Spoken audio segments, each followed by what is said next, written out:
So, guys, today is a cold day in Johannesburg, but I am warmed up by the conversations I'm always going to be having, and I think winter's a cool time to have conversations to have clarity in my mind, at least. And I think when it comes to the discussions we have at Locations Africa, it's not just about story, and I keep harping on about this. It's really about that value chain in filmmaking and different parts of it.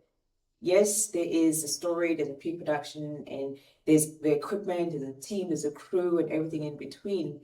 But it's just that line item that I don't know if I see it on many finance models. Think called safety officer. Not as many as we need to. Not as right? Not as many. Yeah. Safety officer. Yes, we do have a for gender scenes and sex scenes, we do have an officer for that. But just that safety person, a person that ensures our safety. And again, shooting on location and on our continent, there's always that thing of how safe is it? Oh my God, very across the water, let me safe. Yes, it's safe because we live here, we wake up every day, we breathe, the sun shines, the moon shines, and we drive on our streets. So yes, it's safe to do because we live, right? And I think for me, that is my selling point that I'm standing in front of you. I might be in Los Angeles, I might be in Germany, I might be wherever, but I'm standing in front of you because my country is safe. So yes, Africa is safe. Yes, there are a lot of risks in working with our continent simply because of the infrastructure and the way things are. But I think that what we're trying to do with our filmmaking is to ensure that the process is safe for any for local filmmakers and international. So today, I'm joined here by somebody who's completely dedicated to making sure people are safe in everything that they do, right? I cannot even imagine what you did when you're with your first baby, you came home. I can't even imagine the bubble wrap you put the baby in. Like, I want to make sure you're safe, but that's how he protects us. He puts us into a bubble of bubble wrap and make sure that we follow processes, has a way of doing things and a way of delivering to ensure that the actual set is safe. And what I mean by that is yes, we do have to make sure that there are safe sex scenes when it comes to gender protection, but also literally when it comes to security of it. And is it just about sort of VIP protection? No. It's about how we keep the hygiene levels clean, how we keep the food clean, how we keep equipment safe and secure, how we tag stuff, how we make sure people are safe, the biggest thing. But not only in the film industry, and I also want to touch on a bit on the industry, things like crowd control, because we also need crowd control from our side, so as filmmakers, to make sure that the externals and the people who are kind of watching in, how are they safe? It's got nothing to do with the film, but they're always watching in. So how do we talk about that? So the question I'm going to start with, Iain, from your side is this: what does success look like for the film set securities industry in South Africa? Coupled with that, what does success look like for being safe on set on our continent? Go. Two simple things. And I really don't think we should overcomplicate safety. I think you've nice strong intro there. I mean, to cover everything that it encompasses. But I think that there are two objectives. I think the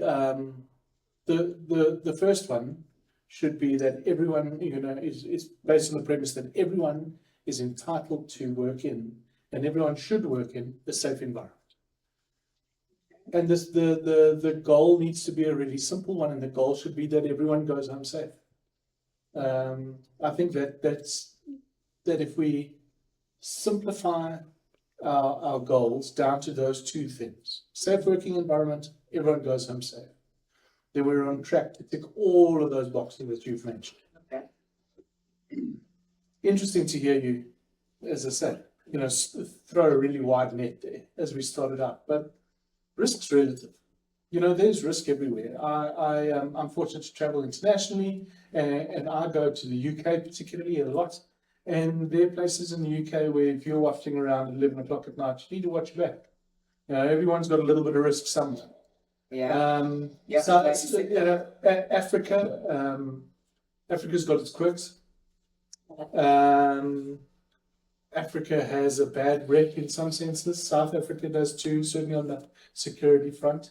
And we need to understand it. Nowadays, particularly, sensationalism sells, and so the narrative that's being delivered there is a money driver. That's not, there's, no one's out there for factual accuracy. So we do quite a lot of work with internationals where where that's the leading question. Am I safe? And in Johannesburg, if you are shooting in the city and you're working with a strong team, you're probably more at risk from tap water than you are from anything else.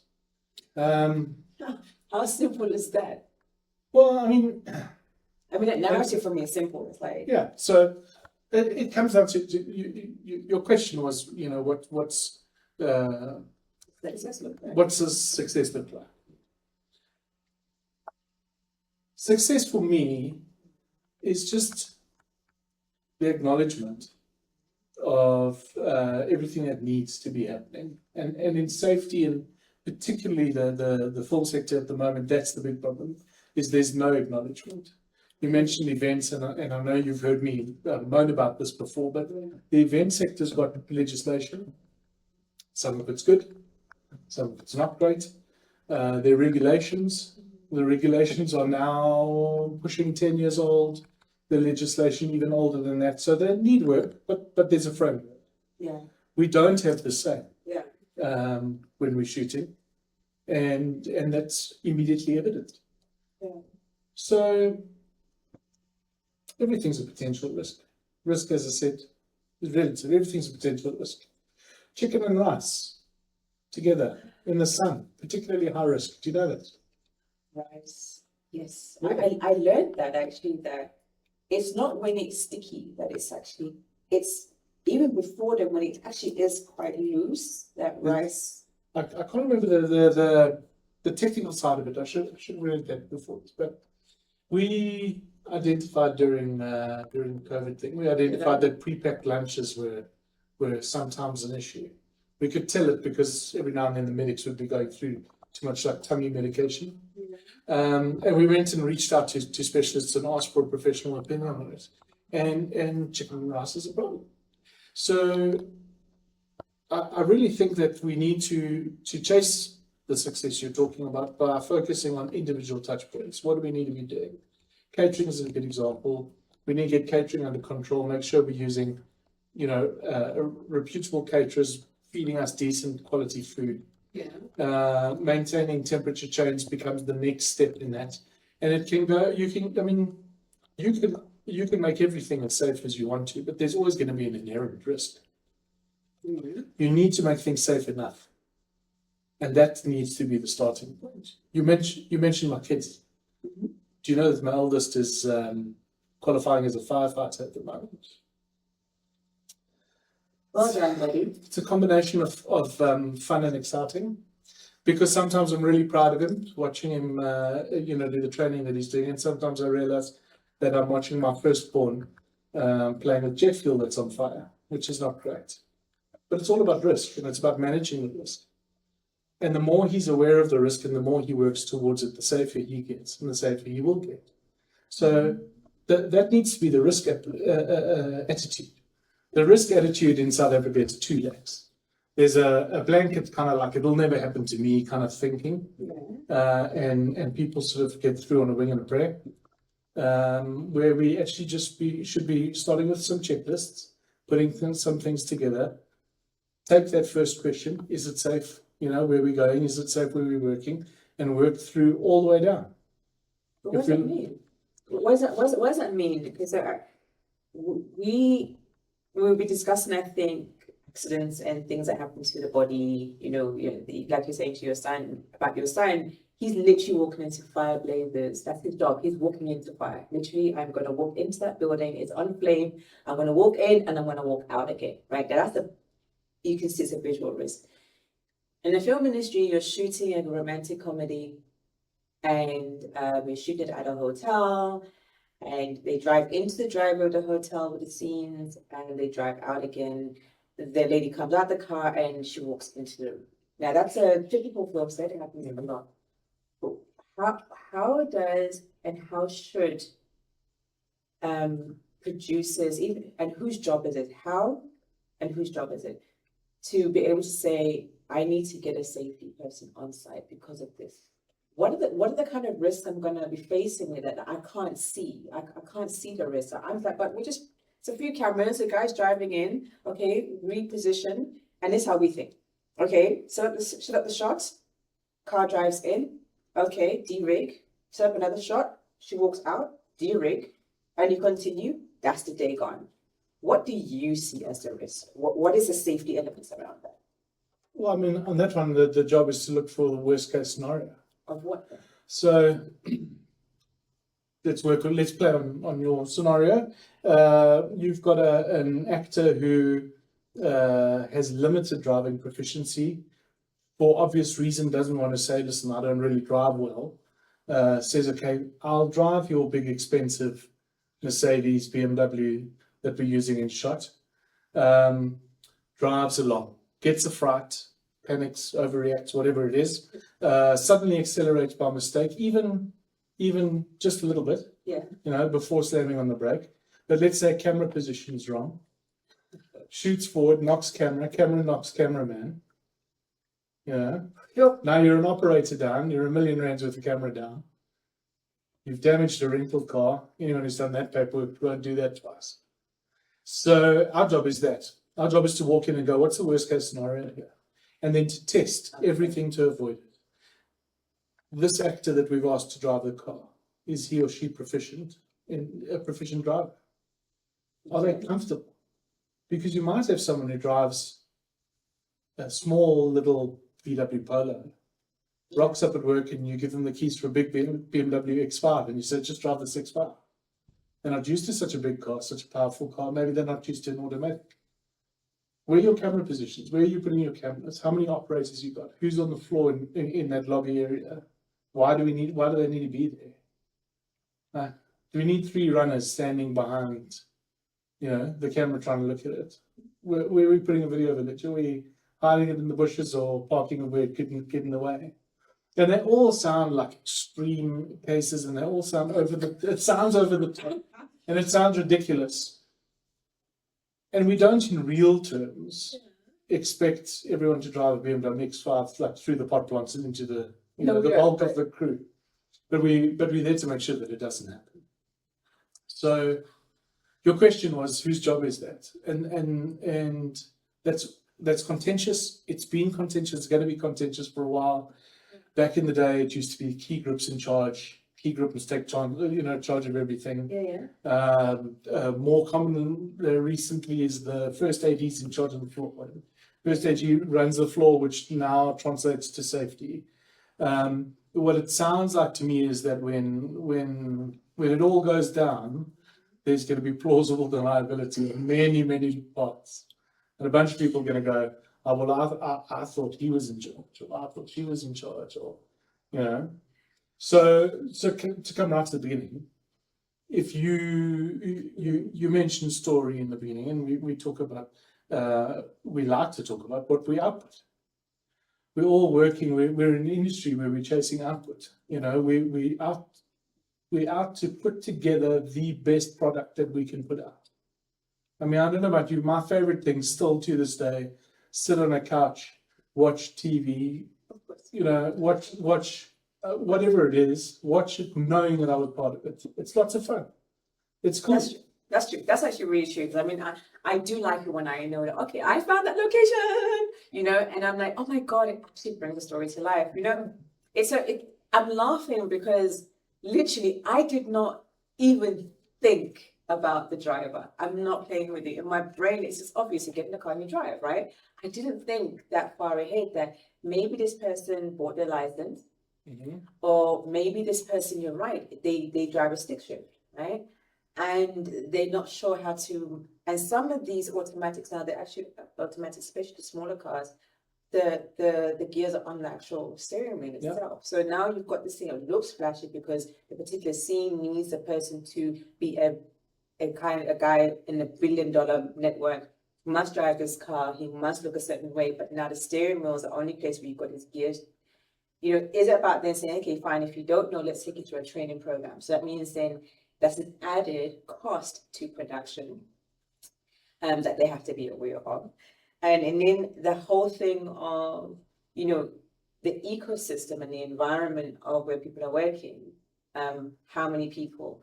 I didn't think that far ahead. And I'm even starting to think now, okay, fine, the high heels that the girl's wearing, and then you've got those cobbled surfaces.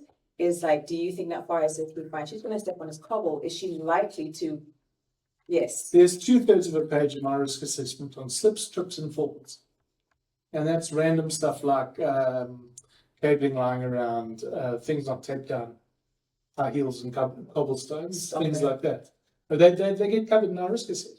So we talk about the story and the product, and it all starts somewhere. Yeah. Everyone's got their own little piece. So we've got the creatives putting it all together and then writing and building out script. We've got the good business folk who go and fundraise for us and get everything going. And at the same time, somewhere along the line, there should be an assessment of risk. And this is a fundamental health and safety thing. It carries through to every business. Every business says you need to, or every business should assess the risk. Okay. And make sure that everyone around them understands the risk. But do we do that as a film industry? Are we doing that? No. With almost without exception, no.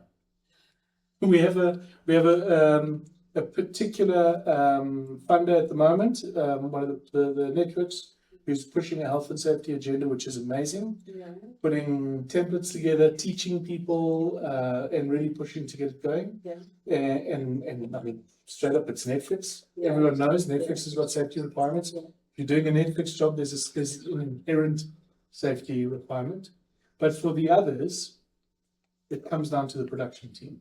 But hold on, it comes down to production team. So are you finding more and more that people are looking for you or looking for a safety advice, or is it more of a responsive, like something's happened and now they have to deal with it? I think it's 50-50. I think that there are enough established players in the senior production levels, execs, producers, line producers who've been around in that production sphere long enough to know we need someone around. The thinking, certainly in Joburg, is very much we need a medic. Yeah. And in fact, to the point that we're now saying to people, you might not need a medic, actually. You should evaluate that. Because people are blindly sort of bringing in medics and getting medics to do safety things, which is no better than the key grip, first AD, blah, blah, blah, delegation. I mean, it's no better. The Health and Safety Act and the legislation there says you must assess the risk, and everyone who's involved needs to understand the risk to them. It also says that the person who assesses the risk needs to be competent to assess the risk. What does that mean? Double-edged sword. What does that mean? So, competent to assess the risk? well, there are a couple of people who are going, oh, well, I'm a safety officer. I'm competent to assess this risk. But a lot of safety officers say that. But when do the safety officers come from the environment, or is it somebody within the team that says, I can do first aid, so I am going to label myself a safety officer? I think that does happen. There are a number of health and safety courses you can do, some good, some bad, obviously. There are specific HIRA courses, hazard identification and risk assessment, to the mouthful. And that teaches you how to identify hazards and assess the risk associated. So the catch is, as a safety officer, I can do that on paper, but I don't always know what I don't know. So there's a lot of collaboration involved, and that's why there's a small team of guys who sort of focus on specifics and specialize on, like in our case, film and TV or live events, because there's nuance to everything, and we need to understand every industry.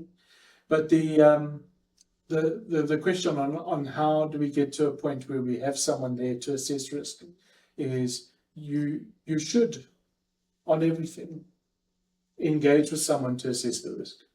So either you sit with your production team Yeah. and say, where are our risks here? Yeah.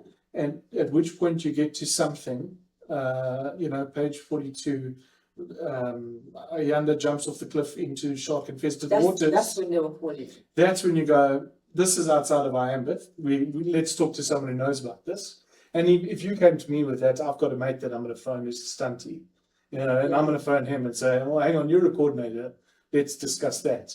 And I know for a fact he's got a connection, he's a water safety guy. And it ends up a group of us discussing it and saying, what are the real risks here?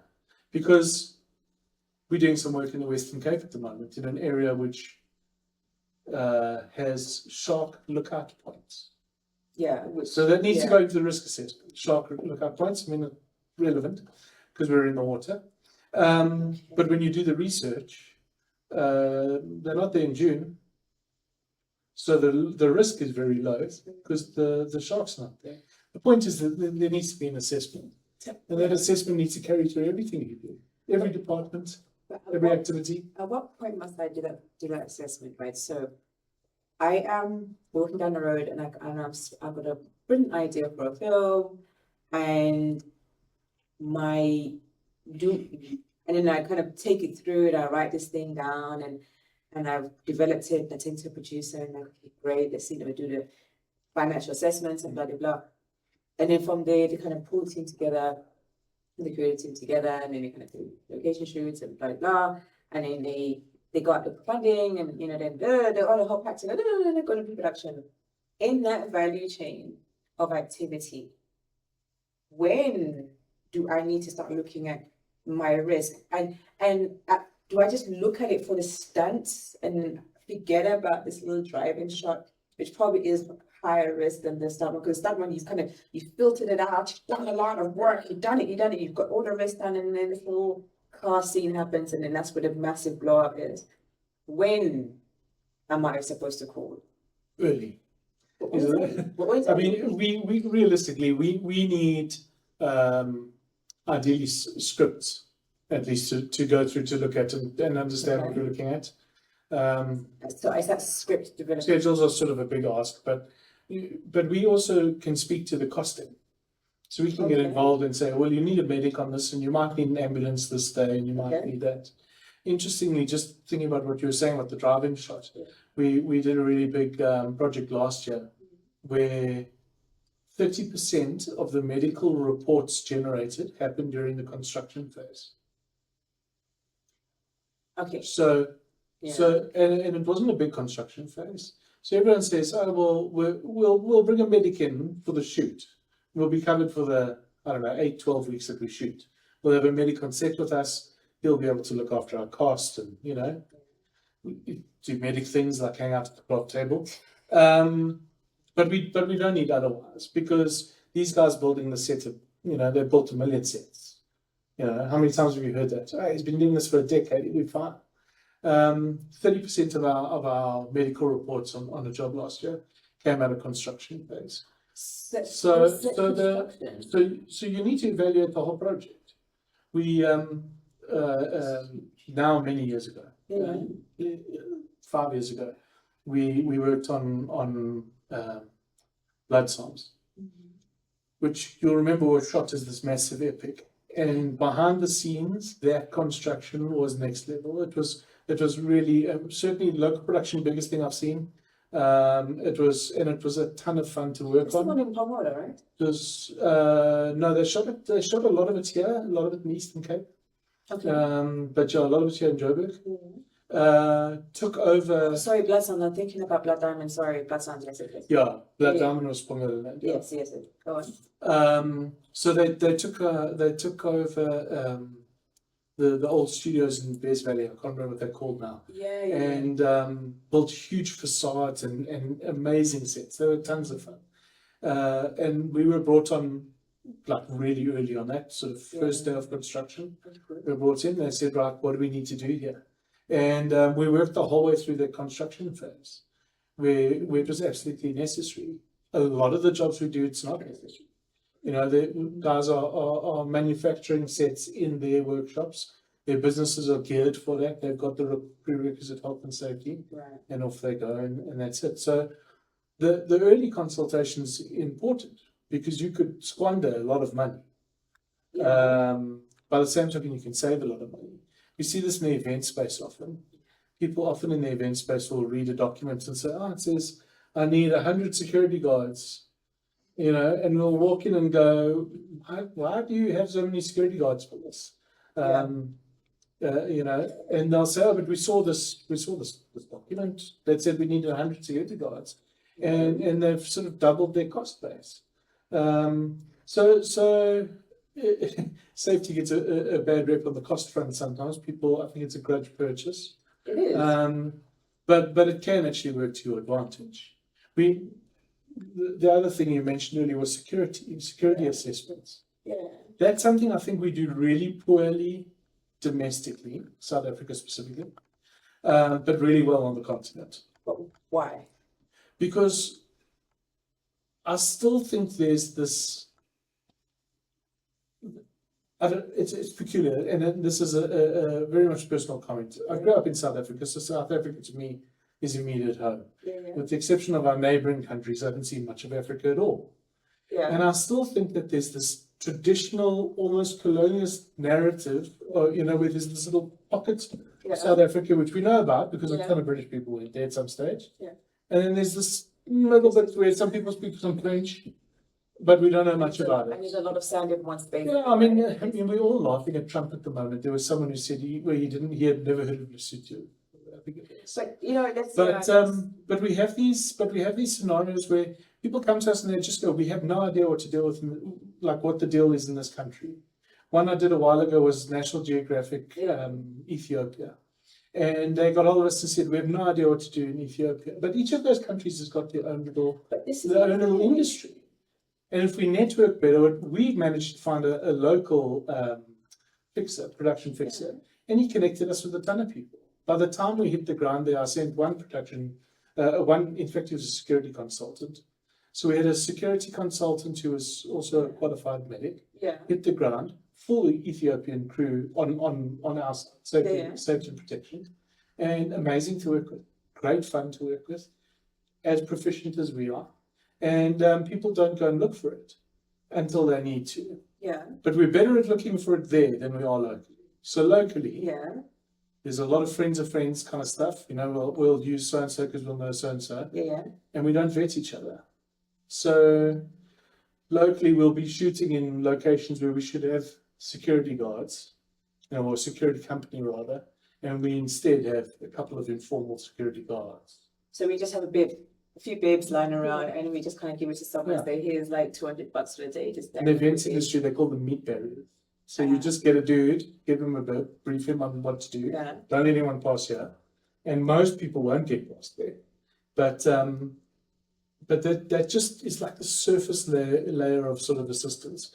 We need to put security people in place who can help us evacuate if we need to, who can identify risks if we need to lock down and protect people. I don't think it's something that we do well in South Africa. That's actually really interesting, because you would think that South Africa, in a way, that's kind of been positioned in the world as the gateway to Africa, whatever that means. Because and I know we always say that, but we always think that we are better than, and I think it's and back to my clumsy point. That's it. As South Africans, we kind of think like we like leaders on the continent. I don't know that we are. I think we are in some respects. For sure. It's as a blanket statement. I don't think that's accurate. I think for me, what I totally appreciate about this example is that you did not carnet a whole team halfway across our continent. You literally did your due diligence, which means that you were interested in what another country actually can do, what it has to offer. And the fact that, and I come down to this point every time I have the discussions to say, we know ourselves better, right? And it's just about, if we're making productions, it means that some other country is making productions. Senegal is making productions. So how does Senegal do it? Why do we not co-produce with them in a very open and fair manner? And why does the rest of the world not think that because everyone else does it in a specific way, then Africa can't do it. And I keep saying, but we are producing our own content, so why do you think that we don't have the services? And I think that that's a beautiful example that you just said, that at the end of it, guys, I just took one person to go there to kind of just manage it because I needed to just take one person. But knowing that going back into Ethiopia, you could say, okay, fine, here you've kind of left the blueprint in this of what you understand, but you share the blueprint and you've gained lessons. On that gaining lesson, because you do a lot of work across our continent, you're starting to kind of go into other countries. Is what do you see as lessons that we could all share here in South Africa that are basic things that we're just not doing, but you feel as if we could learn from everyone else? Again, we're so comfortable with being in an environment of a lot of funding and a lot of bubble wrap. Out there, they're hustling it out because there's not all of those opportunities. What do you see as opportunity to learn, and what are their success factors? I think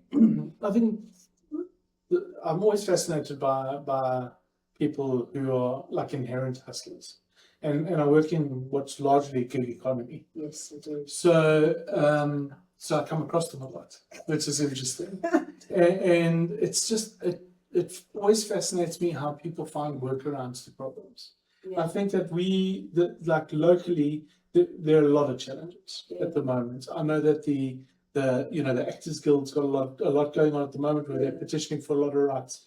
We've got these amazing bodies like Swift, who I'm very fond of. Like Swift are really tackling problems, and it takes bodies. I mentioned those two specifically because they're two bodies who have identified issues and are pushing forward with an actual agenda on let's do something about this. Yeah.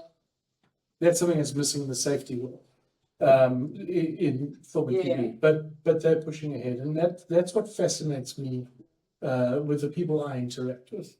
I think that we have a tendency, a lot of us, to get bogged down in the negative.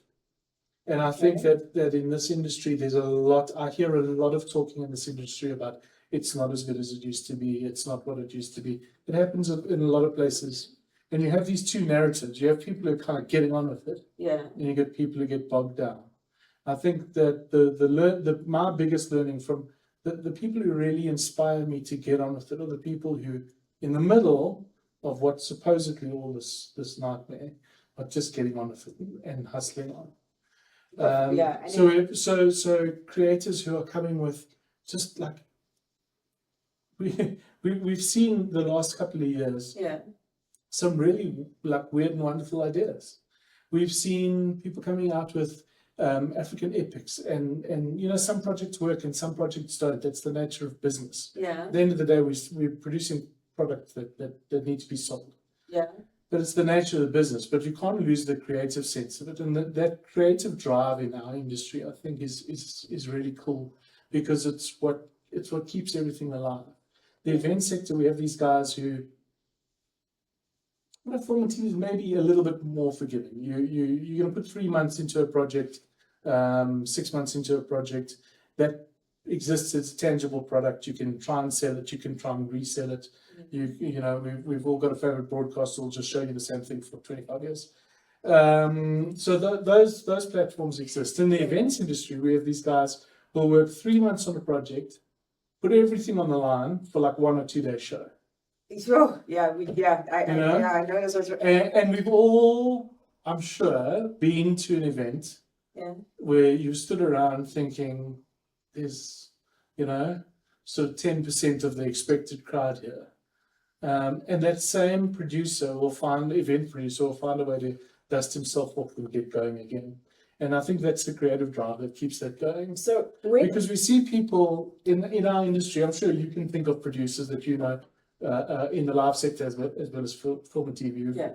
Put these projects together. They hustle to get the money together. They get all the funding. They shoot it. Everyone's totally invested in it. Best thing I ever worked on in terms of just fun. The best thing I ever worked on. I think 130 of us watched in the cinema.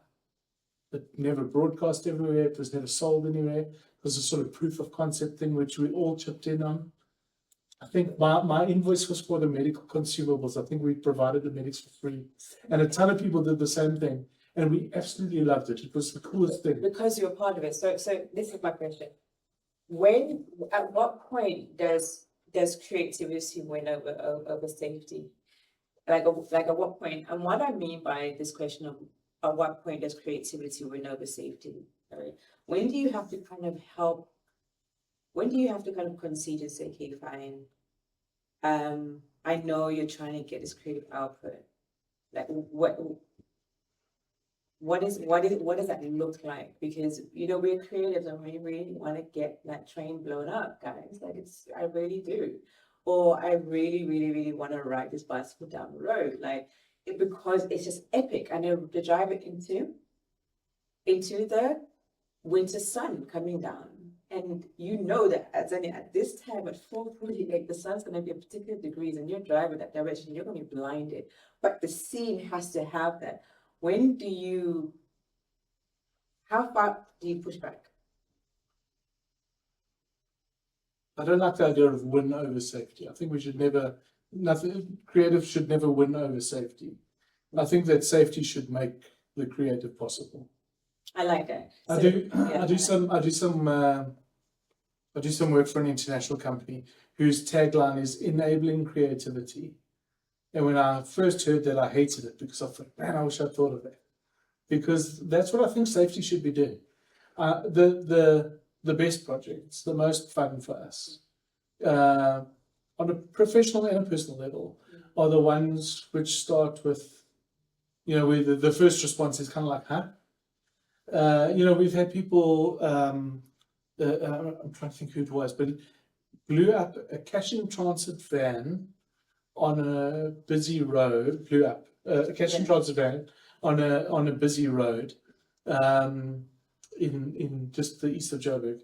And it was just this really fanciful, Hollywood style action sequence. Turned out really well. The finished product was great.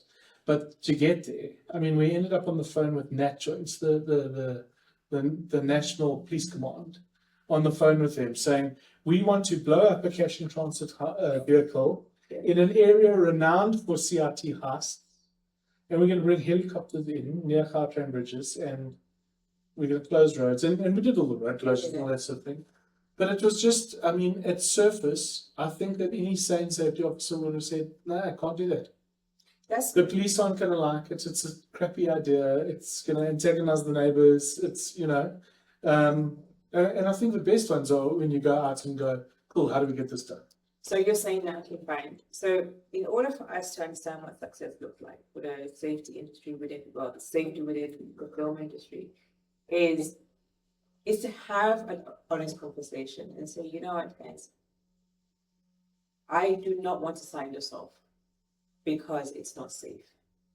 And you're saying that I want to be able to empower you with the correct information, the correct ways of doing it.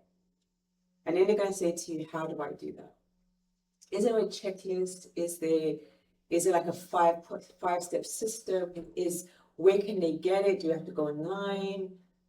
You want to enable, but you also want to help simplify. Because it's very simple, safety is simple. It's not a complicated thing. How do we simplify the understanding of safety in order for it to be a second, in the first top 5 things to think about after I've decided on my story? What are they? Is there a 5-step rule? What do I do? The problem is it's all subjective. It all depends on what you're doing, who's doing it, where you're doing it. So it's the kind of thing where, and it's why my job exists. We need to, we'll use the cash in transit, we need to evaluate what's the actual stunt, where are we doing it, who the role plays. In that instance, the authorities, the neighbours, the local ward councillors, and that. So there's no simple checklist because our safety checklists change all the time. Most of our paperwork and the real downside to what I do is the admin. There's a lot of admin. But most of those checklists are dynamic. Yeah. We've got templates, but they never come out the same because we're constantly adding things in. Yeah. Don't need to worry about this because, we didn't have llamas on the last one. But this one's got fireworks, so we need to add the fireworks in. you know. So we've tried to put templates in place in our business, just internally, to say, cool, so if I'm going to do this, what are the 10 things I need to check? It's never 10. It's never 10. It's never 10. Sometimes it's 9, sometimes it's probably 3. Okay, so if for instance, right, because I mean, there's been a lot of, there's been stories of people dying of stupid accidents when people falling off cliffs. And it's like, okay, first of all, why did you go there? Like, why did you go there?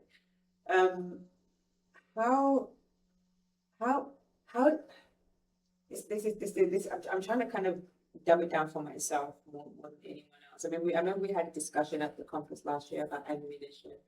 And safety on set, right? And that is just, but it's a trigger accident. But now you're working within your client base. Okay? You've got your set, and there's a circumference to that client base. And it's just about the clients. Now, outside that circumference, do you look outside of it? And it comes down to the spectators, as an example. You got spectators who are watching, you got a crowd who are watching. Is that part of your client base, or just do you have a line where you say, this got nothing to do with me? Where is that line? Is it at any point where nothing's anything to do with you? I've got quite a firm view on this, and that view's informed by the events legislation. Okay. The events legislation pretty much says that you're responsible for what you create. You're responsible for what you create. Okay. So if you put on an event, you're responsible for the people who come to your event. But you have a degree of responsibility for everything around it as well. Okay. Simple analogy would be traffic. So you create traffic chaos. Okay. Okay. So you've got a responsibility to engage with the traffic department to make sure JMPD or whoever it is on board, and they know what you're doing, and systems exist for it. The city event systems. Yeah. But I feel the same way about what we're doing as well. Yeah. So we'll work in an area which is perhaps often we'll work in high crime areas. So we'll work in areas which are statistically high crime. Now, you ideally have spoken to someone like us who goes, oh, well, let's just check out what's happening in that area. One of the hotspots that people use a lot in Joburg, which I'm not fond of, is the Mansfield Hostel in Soweto. And I'm not keen on Mansfield because statistically, the stats are bad. The police tell us that they battle there on and off on a normal day. Yeah. And then we want to go and shoot stuff where we are, introducing 80 costume crew to the area who are our responsibility because they're working for us. So as employers, they're our responsibility. And then we're going to do fancy stuff, like put up big lights and have expensive cameras, which everyone wants to come and see because what we do is pretty cool. And there's an external risk there because people can follow you out all the way to your house in Randburg. Then we bring in someone famous, just why not? And then we put in an armourer and let's, fire a couple of weapons. It's just exponential risk. I just don't see the point of it. Those are the kind of things we need to manage. So we need to manage those risks. So I think we're responsible for what we create. If we have that scenario, and hopefully you can picture that little set that set up a base camp, big trucks in the area, everyone's come to see. If we start rolling and we start shooting weapons, in an action sequence, and the community reacts and comes to see what's going on, we're responsible for that. So we need to plan for it. A lot of people who've got the budget to do those things are doing it. So, we've done things like rolled cars in a quiet street on a Sunday morning in Dobsonville. And the net effect of that is like half of Dobsonville comes to see what you're doing. And particularly kids, the kids will come and see. I can tell you, if you rolled a car outside my house, my boys would be standing at the fence watching too. Yeah, of course. So you need to have adequate security or marshals around just to manage that crowd, keep them back, make sure they're in a safe space.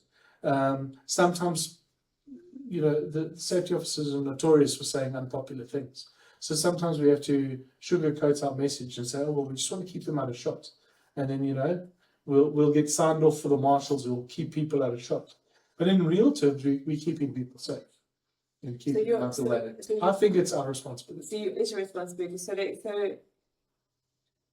the example, the other example I was given, I think, in between the conversation was, you've got all this happening, and evidently some of the equipment you're going to leave on site. Some equipment you're going to leave on site. Yeah. With the big things. Some things have to go back to base with you. They have to, every single day they have to leave, because you can't leave them. That situation whereby now somebody is excited and they're like, okay, fine, I'm watching, day number 4, there's a rinse and repeat. This truck goes back to Randburg, it comes, goes back to Randburg, it comes this time, goes back to Randburg. Is that also your responsibility to be able to look at a circumference of security for this person to kind of travel backwards and forwards? Are you looking at that? Is it an incidental thing? Because sometimes you don't think about it. Like, okay, everyone comes to set, everyone's safe on set, but going home, what do we do in terms of people going home and going back to their bases? So the people side of it, we call journey management. Okay. And it is something we look at. So journey management is like a big thing for me.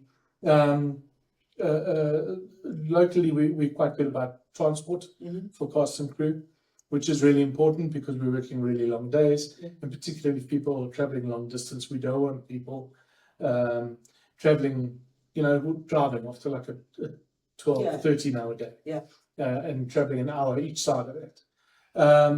We've seen recently, an accident with a couple of folk who were working on a local production. I don't know if they were cast or crew, but they were involved in an accident on the way home, driving in the dark after a long day, and I don't know the specifics of it, but my point of it is just that this does happen. It happens. In the last year, we probably had 4 or 5 vehicle-related incidents. We had someone turn a unit truck over, and again, had been working long hours. Working long hours, dipped off the side of the road, turned the truck upside down. Luckily, no one really injured, so that was fine. But that happened. So the journey management definitely part of our responsibility. The goods are a little bit more, or a little trickier. And this is where you can really overdo it. If you start reading newspapers and looking at the Rolex gang following people from the airport, I mean, if you going to weddings and say, "Can I have one of your Rolexes?" Yes. If you were neurotic and you had a really big budget, I could be giving you armed guards in bulletproof vehicles driving behind your truck, your camera truck, every night. But it's probably overkill. And that brings attention, though, right? No, sure. Yeah. I mean, I'm using it as a silly example. I get what you're saying. But you've got to be realistic about it. So you need to evaluate the risk and work out what you're doing. Sometimes it's safer to just keep equipment where you are, not travel it in and out all the time, and just protect your base camp, or a working camp. But again, to come back to the responsibility thing, it's our responsibility.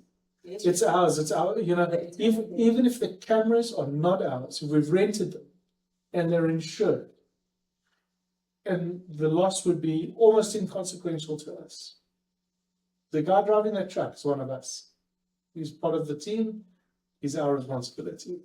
I like that. I like the fact that your ecosystem is really, really wide in terms of how and why we need to protect people and their equipment. So kind of in closing, right? So my question was, what does success look like? My closing kind of wrap up thing is, what should we do to achieve the success that we want to achieve? What should we do? If you were to say to me, as Anya, 3 big things that you must do, but what should we do to be able to live that success?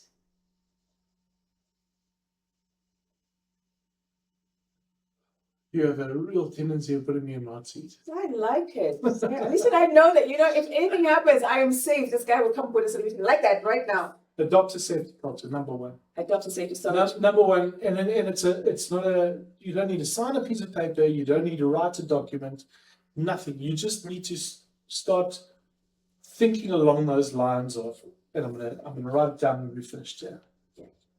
Thinking along the lines of safe working environment for everyone, where everyone goes home. That's it. Okay, so arrive So safe. the first thing we need is we need everyone to start thinking that way. How do we make sure that we're looking after each other? Okay. Because if we're not mindful of that, and if that's not important to us, we're never going to get onto the topic. The second thing is we need to start with the basics. Okay. I think the basics are just the basic tenets of health and safety. So make sure that your company, the production company, has a health and safety plan. Okay. We And need a health and safety plan, guys. Have We one. all need a health and safety. Okay, go on. And starts to think along the lines of making sure that we're using the subcontracted vetting is a big thing in the health and safety world. It's non-existent in the film and TV industry. In my experience here in Joburg, what are the big questions we get asked for? CRPC documents, Yes, tax clearance, certificate. banking confirmation letter, and your BEE. Yeah. Those are the 4 things we ask for. What else should we do? Have we asked our caterer if they've got a certificate of acceptability, which is a license for catering? Have we asked our electricians if they have COC, certificates of compliance? Have we asked our security guards if they're registered with CERA, public safety, public security? It's the worst acronym. That was It's the worst acronym. Public Security Industry Regulatory Authority. Have we checked that our medics are registered as medics in a category? Oh, come on. In a category that allows them to work independently. So they come with their red bag and their red suits, or their green bag and their green suit. Have we checked that our people have got insurance? Are our medics insured? Are our safety consultants insured? And how many actually have public liability as well? You know what I mean? Those basics. So that's the basic. Let's start doing the health and safety basics. And number 3, I think, is we need to build a system as a collective. And this is probably something where, I don't know, you and I should probably have some side chats. I mean, a group of us who talk about this, who talk about the safety thing. There are, I can tell you, a handful of companies in the country who talk to each other. Netflix, again, has got a thing called the International Safety Producers Forum, which is a sort of impromptu thing, and we sit, but there are 3 South African companies who are in that, and we'll phone each other and go, you know, have you ever done anything with, you know, penguins in a crane? What paperwork did you do? How do we balance this risk? And I think we should be just talking to each other as an industry. We need to start talking about the safety side of it. No, we should. There are great advocacy groups for all sorts of things, and safety maybe is the next one we need to get onto. I think so, because I mean, I work across film and events, and I think for me, because safety is the first thing I always think about. I mean, if you know my business partner and that one, you know he's a stickler. So it's like the smallest things, even if the event is not his, he is just like, so these cables are not away, and he'll find somebody, he'll find a safety officer, find the head of the production. I'm like, this is not your event, walk away from it. It's like, I cannot walk away because I know I'm here as a representative of safety. It's not my event, but I'm going to ask the question, I'm going to make them take this thing down. So you're right, it's about a collective approach to safety and making sure everybody is safe. And what I'm taking away from this definitely is I'll write my first draft, and I will give you the script and say, can you read it from top to bottom and help me understand what is feasible, what is not, risk assessment, what. So when I get to the second draft, I've already dealt with that thing. The same thing with marketing and everything else. You've got to deal with your first draft. You know, is it feeding the right audience? Is it hitting the right notes? From a production point of view, am I going to make money from this film? From an expenditure point of view, what am I spending my money on and those things? So in the first draft is what you're saying. So don't come to me in draft 17. I was on a call a couple of weeks ago. Yeah. With a guy that I've worked with on and off for 10 years. Yeah. Who said to me, can we jump on a call to chat about a project? And I said, sure. Yeah. And we jumped on, and it's a studio-based project. And the question was, what are you thinking? What does this sound like to you? Am I going to need your services? And we have come to the conclusion that I don't even need to see the script on that. It needs a health and safety. It needs health and safety paperwork, but it's working. It's going to be shot to a studio that has a system in place, and so and no audience. So what is the point of spending the money on a medic there when that is in its normal place of business in a safe environment? So it's not even an upsell. It's a conversation. It's about starting a conversation. It's saying, do I need to do this? Do I not need this?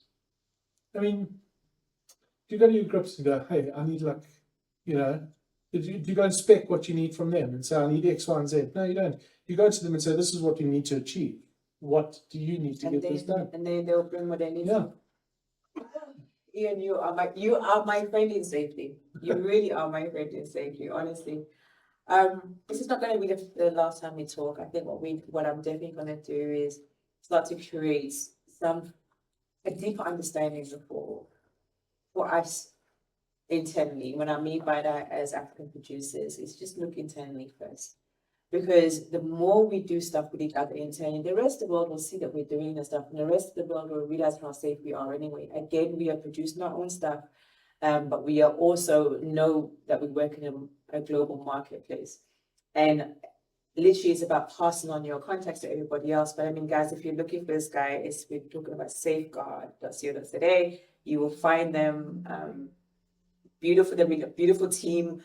It's not just Iain. Iain sits as a representative, but I mean, there's so much work that you've done behind the scenes to really zone in. And I appreciate the fact that you look at film sets as a business for you, which means that there is opportunity for revenue for anyone that wants to get into it. But also, there's a realization that people are important.